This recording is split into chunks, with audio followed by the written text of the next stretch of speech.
प्रदेश विधानसभा PD Pathania जी द्वारा जो है विधानसभा सेशन शुरू होने से पूर्व जो है परंपराओं के अनुरूप जो है सर्वदलीय बैठक जो है आज बुलाई गई है, जिसमें विस्तृत रूप से जो है हमने चर्चा की है कि विधानसभा का सेशन किस तरह से स्मूथली चले।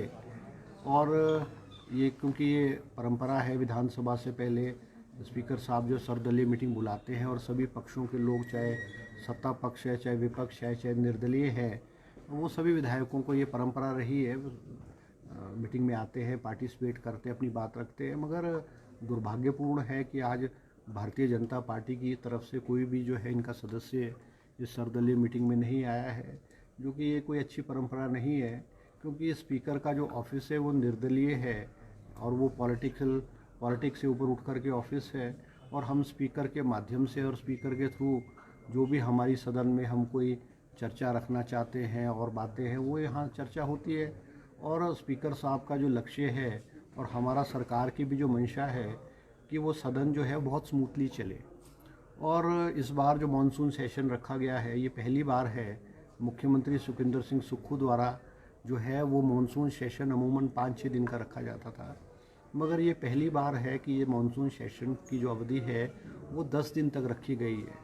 सरकार की मंशा है कि हर सदस्य, चाहे सत्ता पक्ष है चाहे विपक्ष है, वो इस सदन में सार्थक चर्चा करे, पॉजिटिव चर्चा करे, अपनी बात रखे, अपने चुनाव क्षेत्र की, पूरे ज़िला और ज़िला हिमाचल प्रदेश की जो ज्वलंत मुद्दे हैं उन पर जो है वो खुल कर के बात रखे, सरकार को सुझाव दे। और जो पॉजिटिव सुझाव जो है वो सरकार जो है वो मानेगी। मगर आज जो ये जो हुई है, शुरुआत हुई है, मुझे लगता है दुर्भाग्यपूर्ण है, अच्छा नहीं है। जयराम जी से मेरी भी बात हुई, स्पीकर साहब ने जो है जो समय है और टाइम है वो विपक्ष के नेताजी को पूछ करके रखा था, मगर वो मेरी भी बात हुई, मैंने भी रिक्वेस्ट किया जयराम जी से कि वो आप आएँ, मगर उन्होंने कहा वो अस्वस्थ हैं। तो मैंने कहा कि कोई और विधायक को जो है आपके जो चीफ विप है, डिप्टी चीफ विप है, कोई है, उनको भेजें। मगर अब ये भारतीय जनता पार्टी की सोच है, किस सोच से वो यहाँ नहीं आए हैं या क्या कारण रहे है, क्या मजबूरी रही है, इस पे तो विस्तृत रूप से वही जानकारी दे सकते हैं। मगर हम चाहते हैं कि सरकार चाहती है कि स्मूथली फंक्शन करे ये सदन, और हमारे सदन की जो उच्च परंपराएं हैं वहाँ इसमें जो है सभी सदस्य उसको निर्वहन करें।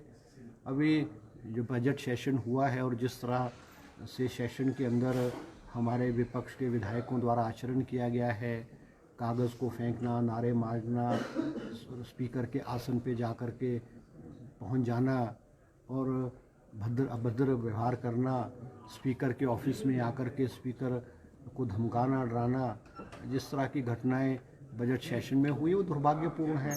हम चाहते हैं कि ऐसा ना हो, क्योंकि जो लक्ष्य भारतीय जनता पार्टी का था कि सरकार को गिराया जाए, ऑपरेशन लोटस को फेल किया जाए, ऑपरेशन लोटस हिमाचल में इन्होंने शुरू किया था, उसको हिमाचल की जनता और कांग्रेस पार्टी और मुख्यमंत्री सुखविंदर सिंह सुक्खू के नेतृत्व में जो है उसको जो है वो फेल कर दिया गया है। और हम चाहते हैं कि जब जनता में हम गए, जनता ने हिमाचल प्रदेश की सरकार और मुख्यमंत्री के नेतृत्व में कांग्रेस पार्टी को जो है स्पष्ट पूर्ण बहुमत दिया है। 2022 में हमारे पास 40 विधायक थे, आज कांग्रेस के पास जो है 40 विधायक है। और भारतीय जनता पार्टी ये भूल जाए कि वो सोचे कि ऑपरेशन लोटस होगा, सरकार गिरेगी, जिस तरह की के सपने हिमाचल प्रदेश की जनता को इन्होंने पिछले 1.5 सालों में दिखाए। और जब लोकसभा चुनाव में भी गए तो कह रहे थे सरकार गिरेगी, 2 सरकारें बनेगी। मगर हिमाचल की जनता ने एक करारा जवाब जो है वो भारतीय जनता पार्टी को दिया है कि हिमाचल प्रदेश में दल बदल की राजनीति, पैसे की खरीद फरोख्त की राजनीति वो चलने वाली नहीं है। भारतीय जनता पार्टी को इस बात को समझना चाहिए और विपक्ष में 2027 तक अपना मन बना करके बैठना चाहिए कि 2027 तक भारतीय जनता पार्टी विपक्ष में बैठेगी। हम उम्मीद करते हैं भारतीय जनता पार्टी से वो एक पॉजिटिव रोल अदा करे, एक कंस्ट्रक्टिव रोल अदा करे और हिमाचल प्रदेश के विकास में जो है एक अच्छे सुझाव दे। केंद्र में आज भारतीय जनता पार्टी की सरकार है और हम उम्मीद करते हैं कि पिछले साल हिमाचल प्रदेश में 9,000 करोड़ रुपए का नुकसान हुआ, उसकी एवज में हमें बहुत कम राशि मिली और हमें वही मिला जो हमारा हक था। हमने पिछले बार सदन में प्रस्ताव आया कि जबकि मांग की गई कि केंद्र सरकार से मांग की जाए कि प्रस्ताव के रूप में कि वे हिमाचल प्रदेश को आर्थिक मदद करें, मगर विपक्ष के नेता और विपक्ष के सभी विधायक जो है सदन में जो है वो चुप बैठे रहे। उस प्रस्ताव के समर्थन में उन्होंने हाँ नहीं की है, तो दुर्भाग्यपूर्ण है।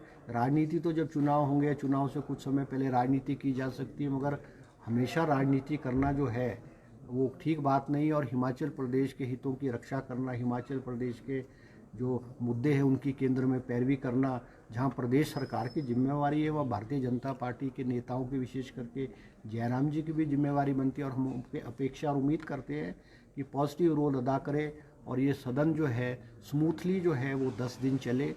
जो भी इनके मुद्दे होंगे, जो भी इश्यूज़ हैं, उनको हमने स्पीकर साहब को भी मैंने कहा है कि इनके जो इश्यूज़ हैं, विपक्ष के इश्यूज़ हैं, उनको प्राथमिकता के आधार पर लगाया जाए। अब कल जो सदन की पहली जो सभा होनी है, बैठक होनी है, उसमें जयराम जी द्वारा हिमाचल प्रदेश में जो नुकसान हुआ है भारी बरसात में, उसका इशू लगाया गया है। उसमें हमारे कांग्रेस के केवल पठानिया जी भी और हमारे सदस्य भी उसमें टैग्ड है।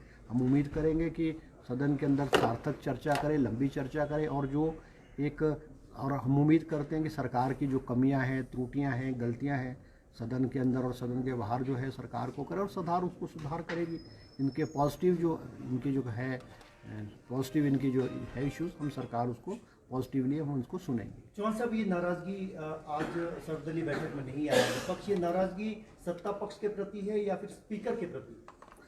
नहीं, देखो, अब ये तो प्रश्न आप जयराम जी और भारतीय जनता पार्टी के लोगों से पूछें कि उनकी नाराज़गी सरकार के प्रति है, स्पीकर साहब के प्रति है। मगर जो कि परंपराएं रही है, क्योंकि हम जब विपक्ष में थे तो हम हमेशा स्पीकर जब चुनाव सेशन से पहले सर्वदलीय मीटिंग बुलाते थे, कांग्रेस की हमेशा हर मीटिंग में पार्टिसिपेशन रही है। अब ये उनकी सोच है, मगर ये मैं कह सकता हूँ कि ये जो है स्वस्थ परंपराओं, जो हमारी डेमोक्रेटिक सिस्टम में, हमारी जो पार्लियामेंट्री सिस्टम है, उसमें जो हमारी परंपराएं हैं, हमको सभी को राजनीति से ऊपर उठ करके इन परंपराओं का निर्वहन करना चाहिए। और हमको निभाना चाहिए। ठीक है, आपकी नाराज़गी हो सकती है, आपकी कोई बात हो सकती है, आप एक प्लेटफॉर्म है, सर्वदलीय मीटिंग जो है इसलिए बुलाई गई, आपका प्लेटफॉर्म है, आप अपनी बात स्पीकर साहब के सामने, सरकार के समक्ष रखें और एक रास्ता, हर चीज़ का रास्ता निकाला जा सकता है, कोई उनकी इच्छा है। ठीक है जी, थैंक यू।